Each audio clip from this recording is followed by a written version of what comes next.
What's up guys, and welcome back to some more Pokemon and Mega Arena Alpha Sapphire coverage. This time we're looking at some more screenshots we actually got like almost a week ago now. I'm really behind on this because of exams. I'm sorry guys. It just takes, I'm just out of the loop sort of thing. I'm sorry. Anyway, we're looking at these screenshots. We had the trailer, and then these screenshots came out pretty much the same day, but I thought I'd keep the videos separate just because there's sort of different things to analyse, plus, the trailer went on for like 13 minutes, something like that, so I don't want videos to be too long. Anyway, we have a good few screenshots to look at here, some really interesting ones actually, so hopefully you guys will be really excited about this. I certainly am. So, first up here we have screenshots of the evolution screen for Pokemon Mega Arena Alpha Sapphire, and it's finally changed. It's not just a plain background anymore. You can see here we have Pichu evolving with a nice, I don't know what it's called, electric-y-like background. It might be dependent on type, what the background is, for example, because it looks exactly like electric type here, and obviously Pikachu is an electric type, so it could easily change per type. We still don't know. Then Pichu goes to evolve and actually gets these blue, I guess, circles, discs coming off it and going around, and Pichu obviously glows. Obviously it's not a video here, so we can't actually tell what it looks like, but we can assume what it looks like, and the whole evolution screen looks awesome. Obviously then Pichu evolves into Pikachu, and we have, voila there. And then we're given the same sort of treatment with Pikachu evolving into Raichu, so we can see it's along the same lines there. Really, all to look at there for the evolution screen is the fact that the background has now changed. It looks like a Pokeball as well, so it's almost like it's evolving inside the Pokeball sort of thing, I guess. But obviously I'm really excited to see if the colouring and the stuff changes per type, because that would be awesome to see. Plus the new discs and that look pretty darn awesome too. I think this could look pretty good, especially in 3D, guys. Imagine this, yeah? Next up we have a couple sets of photos here. First set is of a trade. Now obviously here we have Zigzagoon being sent to Anna. As it's being sent, you can see that the pads are pretty much like they were in X and Y, but the background's now changed as well. In X and Y was a nice blue, bright blue I think it was, but this is now a dark with just like blue squares and blue rectangles and stuff like that reflecting there, so that looks really cool actually. So a nice definition. Obviously it's a dark screen rather than a light screen, but I guess it sort of matches up with the other two. Obviously then when we have Take Good Care of Poochyena, but the middle screen sort of fits in with the other two like more well, I guess, because it's dark, whereas in X and Y it goes dark, then bright blue, then dark sort of thing. I guess in theory it makes a lot of sense to have a darker background there, but that's just me, guys. Next up, to go inside with the trading one, we have a screenshot of a Wi-Fi battle. Now you can see here this is a multi-battle or a double battle, depending on which one it is. We can't tell from the screenshot, but you can see that the design, the area looks very similar to X and Y's, except it now has hexagons on the floor, all dotted around, and there seems to be some triangles off to the side. Hologram triangles, something along those lines. So they changed it up a bit, which is pretty cool. Obviously we see the menu stuff, not the menu stuff, the bars for the attack, for the health points and stuff for the Pokemon. Obviously we now see it in double battle format rather as opposed to the single battle we've seen, but that looks very cool with the black background and the red bar, and then you guys get what I mean there, but it looks pretty cool. And yeah, I guess then, but next thing we also have a little shot of Torchic using what I can only assume is Flamethrower, because I saw this in the trailer and I picked it out, and I'm pretty sure it's Flamethrower now. I don't know, I don't think it would be Ember because it's a full beam of fire, so Ember would not fit for that really. But you can see there in the background as well, there are some hologram people, I think they're in X and Y too, just sort of watching the battle to sort of give it an extra effect, which is, it's weird, but it's alright I suppose. Next up we have two shots of the players' bedrooms in a Mega, or in both games depending on your gender. First up we have Brandon here. If we look at his room quickly, we see he has a blue bed in the bottom left corner with a nice bin there. Then he's got his desk up at the top, which has a chest on it, a treasure chest, which looks interesting. Obviously it's not going to be interactable, could most likely at least, but it's there. And he's also got his notebook there. His clock is there. You can see it doesn't really look like a clock, but we can only assume it's a clock. Nice map of the home region there too, we're going to be able to look at when we get in the game. And on the right hand side there we have his rug with his cushions. It's interesting because, at least in Emerald, I'm not sure if it's the same in Ruby and Sapphire or not, but in Emerald you could put toys in your room, so it's whether we're going to be able to do the same thing here, I'm not quite sure. Then we have the TV there, and obviously a Wii U gamepad, and Wii U is right next to it as well. A nice black Wii U there. Then if we look in May's room, it's pretty much the same thing but just flipped over. Red and yellow bed, bin, desk, but no treasure chest. She has a box, I don't know what to call it, it's just a box, guys. Pink clock, map of the home region, pink rug with some cushions, her TV, and then a white Wii U. So obviously black for the guys, white for the girls. Don't know if that's saying anything at all, but no, I'm joking. It's just something they've done. Anyway, moving on to the next screenshots. We have here some screenshots of, well, these are bottom screen screenshots, okay? We've got a few of them. First one here is of when we're selecting our Pokemon, guys. Now remember, we have, from the trailer, we have the one where, you know, you see it's a grey background and you see each of the Pokemon. And that's on the top screen, and when that's happening, on the bottom screen you got this. So you actually have the bag in the grass and the 3 Pokemon to choose from are there.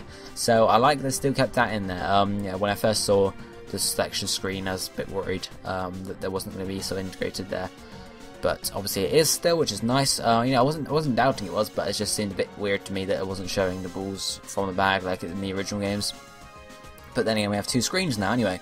So then the next screenshot we have here is of the badge case from Omega Green Alpha Sapphire, obviously from on the trainer card there, or on the flip side of the training card, or something of that effect. You can see the badges there, Roxanne's badge being there already, filled in. Then we have, you know, Brawley's badge, then we have, forgotten his name, Watson's badge, Flannery's badge. Then next up is Norman's badge, Winona's badge, and then Tentalizer's badge, and finally we have, I guess it's Joan's badge, because you know, I'm assuming it's Ruby and Sapphire, not Wallace, not Joan, Wallace. I mean, it could be either, so who knows, but yeah, that's the badges case there. And it says AV badges. I'm guessing that would mean on the top screen you would then get Roxanne with the first badge, like we have an X and Y, so I'm assuming that's what it is there. But I like the buttons on the menu here. I'm assuming these are the buttons we're going to be carrying through on all the different menus, for the card, for the bag, stuff like that. So these look very nice and very clean. Nice, I don't know what's called, a silvery grey background, as you can see, with a nice strong red cross and a blue arrow too to go back, which is alright. The arrow doesn't really look like it's going back really, it just looks like it's going to the right, but okay, that's fine with me. And then we have a screenshot here of the registration being completed for a Zigzagoon once it's been caught, and obviously then it transitions into the Pokedex here, which we can see. So I thought I'd obviously include the registration completed because that makes sense. But here you can see some of the Pokedex for Omega Green Alpha Sapphire, obviously on the bottom screen. So we get the 3D model again, Poochyena, Zigzagoon are in there, so you can see Mightyena is in there too, and then the 9 starters at the top, as you can see. So that's the home decks we have confirmed so far, all the starter Pokemon, Poochyena, Mightyena, Zigzagoon and Linoone. And then we also have some other sort of buttons at the bottom there. You can see the Y search, one search sort there. You can also obviously use the Y button to do that, so maybe they'll integrate some more button presses to do certain effects on them. Obviously B goes back in X and Y, but stuff like Y could be used to do obviously say CS, search and sort, and what not. Now at the top here we have obviously the symbols for caught and seen. The caught one has a Pokeball on it, but the seen one is just an empty ball, which looks a bit weird in my opinion, but it's fair enough, it makes sense. It just doesn't look very nice in my opinion, of course. You know, it's up to me, this is my opinion. That's why it's called an opinion. Next up we have some screenshots of the gym actually in Rustboro City. Here we can see the gym. As I said in my trailer analysis video, not my trailer, my map analysis video, I could see the gyms have yellow roofs. In the original games they had like brownish roofs, so obviously they're making them slightly stand out more. The yellow sort of fits in with the red and blue for the Pokemon Center and the Pokemark respectively. We have our lovely gym sign to the left there as well, and you can see Chris Brannan's just stood in front really, so we can assume every gym is going to be in the same sort of style as this one throughout the game. Then inside the gym we see here a very nice design for the Rustboro gym here. You can see right at the back you have Roxanne obviously stood up there. And then you see, I guess it's a Dragonite fossil right at the back wall. But then obviously on the left you have Kabutops, and on the right you have Cradley. Then coming forward a bit, you've got 3 trainers that I can count. No, wait, maybe, yeah, 3 trainers that I can count there. Might be more, but I can't see any others.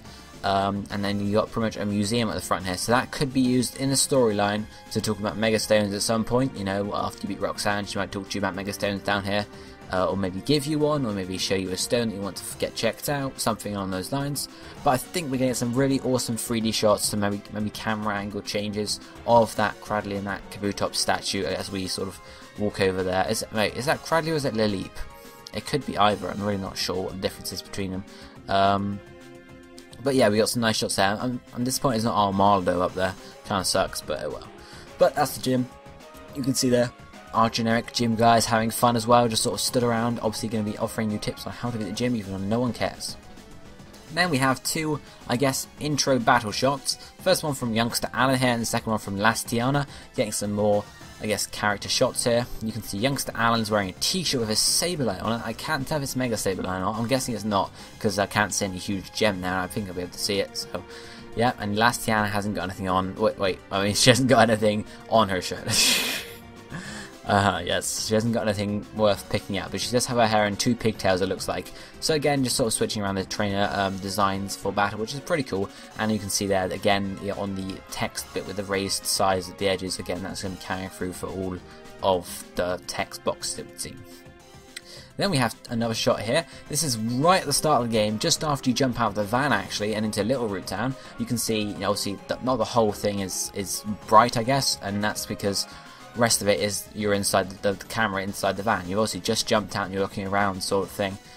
So obviously we can assume the camera might zoom out there and fly around Little Root Town, or maybe just like fade to a different point or something along those lines. But that looks pretty cool. That the fact that I guess they're there, I don't know. It looks a pretty cool sort of shot. Then we have a shot here of the guy from the first or second town, technically, if you count Little Roots, who is going to give you a Pokeball, a potion rather. You can see he's, from what I can see, you're a novice trainer, am I right? Okay, then take this free sample and come to the Pokemon and buy more, sort of thing. You can see the Pokemon Center on the left there, a bit more of that design you can see, and on the right there's a house design too. There's not much else to say here apart from in the middle of the town you can see the sign for the town and then something else behind it. They look like logs lined up, but I'm not quite sure, because obviously that's where the guy on the left, he's blocking you at first, but then he comes back over, so it could be something to do with him. I'm not quite sure. Then we have some shots of Stephen. The first one here being, well, first two really being Stephen. This is in Dewford Cave, you can expect, because he actually introduced himself saying, "My apologies, my name is Stephen. I'm interested in rare stones, so I travel here and there." And then we get a shot of him looking at the paintings, which we can assume is a little cutscene as we walk into this little room. It's obviously the room at the end of Dewford. It's just been changed around slightly to include the cave painting of Primal Groudon or Primal Kyogre, depending on the version of the game you're playing. So it's very interesting how they've changed it now, obviously implementing this new storyline, story arc, whatever you want to call it, with Stephen there, and he looks pretty darn cool. So obviously where you meet him, and then you give him the package or whatever. Not that little package, guys, come on. But you give them the package and then you head off to Slateport, so that's where that area is. Looks very cool how they sort of implemented it there. Next up we have another sort of shot of Stephen. This is just after, what's it called, Full Tree City, and this is on the route where he, or the bridge where he gives you the Devon Scope and, you know, allows you to get past the Kecleon that's there. And you can see just at the top right of the photo there is a little hole in the wall, which is a secret base hole. I'll be talking more about this in another video, but we can, you know, see there secret bases are confirmed. I'm sure you guys have heard already anyway, because these screenshots have been out for days on end. So yeah.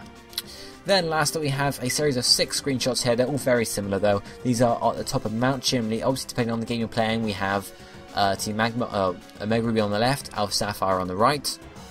And you can just see, you know, Team Aqua and Team Magma battling out for both versions, whichever. And you can see on the top screenshot for both ones, on the right hand side for the left one you see Archie, on the right hand side for the right one you see Maxie. So obviously, you know, they're in the battles there.